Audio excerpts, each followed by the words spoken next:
Enitex, c'est une affaire de tricotage qui a été créée en 87, que j'ai reprise en 96 et qui était spécialisée dans le tricotage circulaire grand diamètre. En 2004, on est devenu industriel parce que toutes les usines déposaient le bilan et le savoir-faire disparaissait. En 2019, on a fusionné Enitex et le tricotage qui s'appelait MCF pour avoir plus qu'une seule entité. Et aujourd'hui, donc Enitex, on a un nouveau métier qui va du fil au vêtement.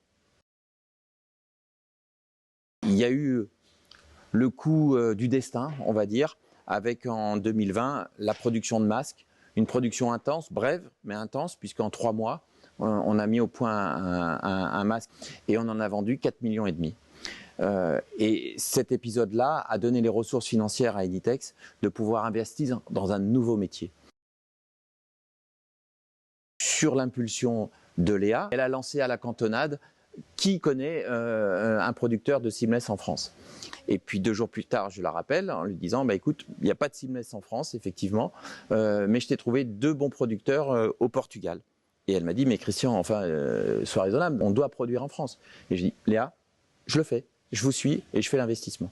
Et moi, j'ai trouvé qu'on avait là l'opportunité de relocaliser quelque chose et de miser sur le Made in France.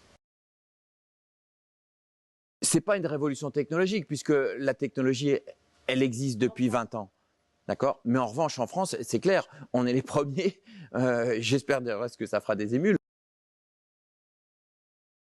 Enitex aurait disparu sans le slip automatique.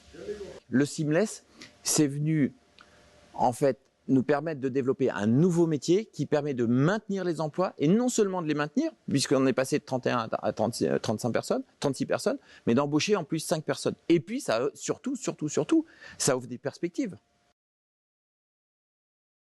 Si les choses se développent correctement, on doit pouvoir avoir un atelier d'une 30aine de machines avec une puissance de feu raisonnable et avec 20 emplois à la clé. On ne va pas changer le monde, mais quand même, à la marge, petit à petit, et parce que les jeunes générations, elles sont attentives à cela et qu'elles sont prêtes à payer un tout petit peu plus pour se dire qu'on contribue à produire responsable. Parce que le seamless, on ne le répète jamais assez, c'est 30% d'eau consommée en moins et c'est 30% de déchets textiles en moins. C'est une question d'homme. Parce que vous pouvez mettre les meilleures technologies, vous pouvez faire les meilleurs investissements que vous voulez. Si vous n'avez pas la rencontre d'hommes et de femmes, bien sûr, il y a des choses qui matchent, des choses qui donnent envie, qui donnent de l'élan et qui vous poussent à aller de l'avant, à innover et à faire, ben vous ne pouvez rien faire.